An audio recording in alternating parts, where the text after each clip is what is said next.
happen. He actually had some very well-known people that had been sort of vying for parts on this program. I mean, you had people like Albert Brooks. You had well-known comedians and musicians who wanted to get their hand involved in this program. And exactly how this program was going to be put together wasn't really well known yet. You had other variety shows, as we know, in the 70s that had already been out there. We had Carol Burnett already out there. It had been successful. They didn't want their show to resemble this. Yeah, exactly. The the laughter part, you know, right. And the laughter on that, Lorne almost despised that. So he didn't want his guys and girls, ladies, breaking character on this, because he's like, okay, don't call our stuff skits. Right. That's Carol Burnett. Right. And don't break character. Right. You know, later on, I kind of Horatio Sands is that, and I always thought it was kind of funny when he broke character a little bit, and then after a while, it did get old. It did. In fact, I think Lorne Michaels was a real comedy purist. He looked at the way that, which you and I today look at old Carol Burnett skits, and we see how Tim Conway's job seemed to be not to pull off a skit, but to make Harvey Korman laugh, to make Vicki Lawrence laugh, to make Carol Burnett laugh. And I think Lorne looked at that as cheating, that you've lost the writing. You've really diminished the role of the writer of the script. Mm-hmm. And I think Lorne wanted to get back to, let's write a good script that makes people laugh.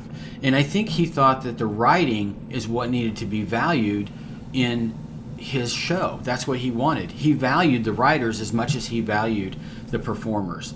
And so, yeah, I think he didn't want that to be part of his show, and that's why he didn't like. In fact, I think later on, whenever a skit would come up, I think even the actors started saying, that's too Carol Burnettish. That's too Carol Burnettish, and they would just toss it out because they didn't want that to be part of the show.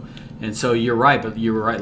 Years later, even Jimmy Fallon, if you look at the cowbell skit, he broke character in the background. You can see him laughing when Will Ferrell starts to do his cowbell routine. You can see Jimmy Fallon in the background breaking character and starting to laugh. That became more acceptable as years went by. But early on, Lorne was really big on, I want the skit to make, or not the skit, but I want the writing to make the people laugh. I want it to be good writing to make them laugh.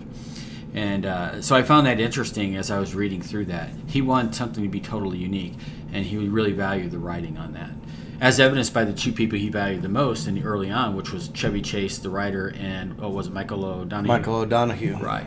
And who's Michael O'Donoghue? For those of us who don't know. One of the biggest jerks that was on the show, along with Chevy. Yeah, well, Michael O'Donoghue was actually in the very first skit of the first episode with John Belushi, which was the Wolverine skit, right? Yeah, he was the bald guy who was the therapist in that skit, and we'll talk about that later. But let's get back to the formation of the show itself.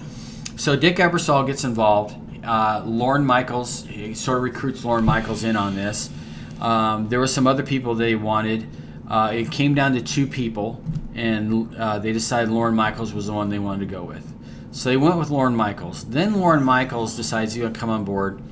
There was some discussion, should we do this in Los Angeles or should we do this in New York? They decided New York would be the place to go. They found sort of what turned out to be sort of an empty warehouse place in 30 Rock, right? Yeah. Milton Berle, wasn't he on there? His show? Yeah, his show. In fact, where they auditioned was a place where they had auditioned and where they had used some of the older variety shows back in the 50s, if I remember right.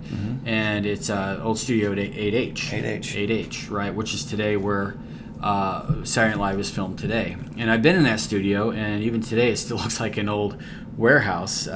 In fact, when you go into the studio itself, I took a tour there.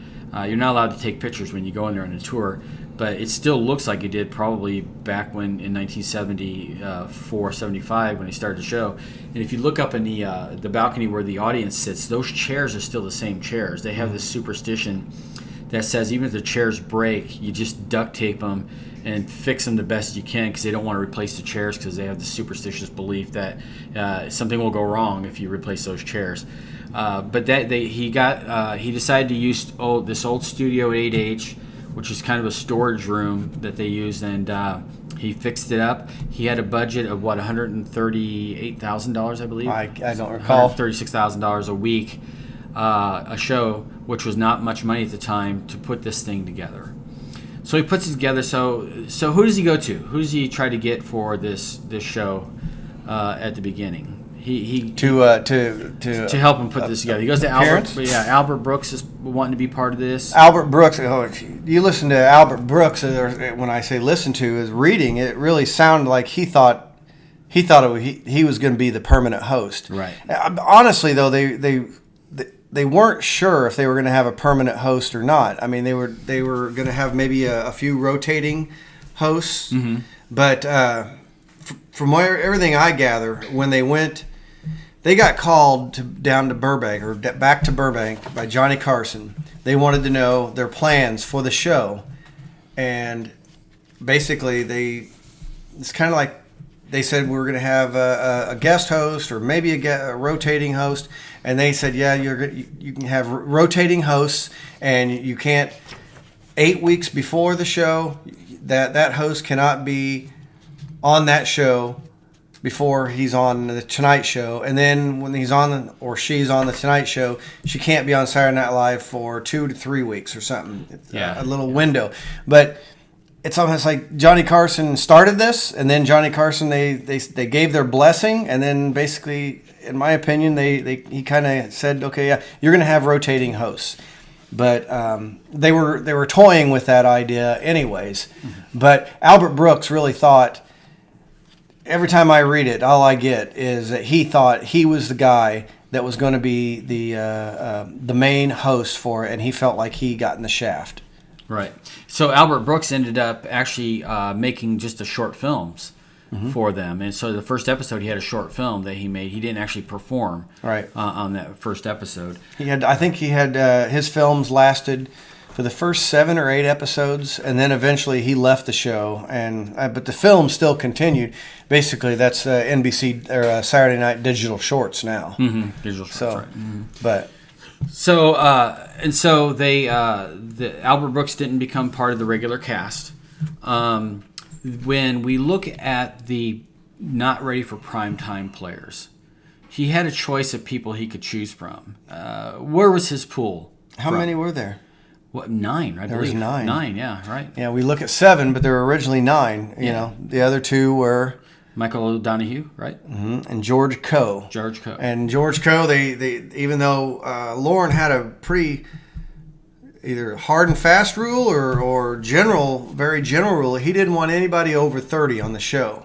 But he wanted George Coe on there just to provide a little bit of stability of performing experience with him. And so far in my readings, I haven't come... Either I'd forgotten, I don't know, maybe they decided they just didn't need him after the first show or after the... It's been a while since I've watched the rest, and I'm trying to watch just episode by episode right now. So I've watched the first show again about 3 times lately. I haven't watched the second. But anyways, there was others. I mean, there was going to be... Andy Kaufman was... They wanted him to be not ready for prime time, but they wanted him to be on the rotation as far as a regular. Mm-hmm. They also wanted to be a regular and then eventually join the not ready for prime time, but Billy Crystal. Mm-hmm. Right. Can you imagine they passed up Billy Crystal? They wanted he had a bit on the first show, mm-hmm. just like Andy Kaufman did. So... And he was going to do, I've seen it, and just look it up on YouTube, Billy Crystal, potato chips. He's in a jungle routine, and it's about 6 minutes long. They wanted him to cut it, and to cut it down, and they were really reluctant, his manager more than anything. And they said, you got 2 minutes to do this. And he was going to make it work, but his manager said no. His manager is the one who screwed him out of it. You know, Lorne knew that his manager screwed him out of it. Billy was angry later on at his manager. Obviously, he was on later on as a regular on Saturday Night Live, but he was going to be. And then there was one that came aboard in season 2. They just didn't have the money. That's all it was they didn't have the money for him to be on it, and that was, do you remember? No. Bill Murray. Bill Murray. That's right. He was even on some pre-cast photos. That's right. It was as I can't remember, just about 2 months before the first show, and then it came about that they just didn't have the money to pay him. So then, what does he do? He joins the Primetime Players, and where were they on? The Primetime Players was on Saturday Night Live.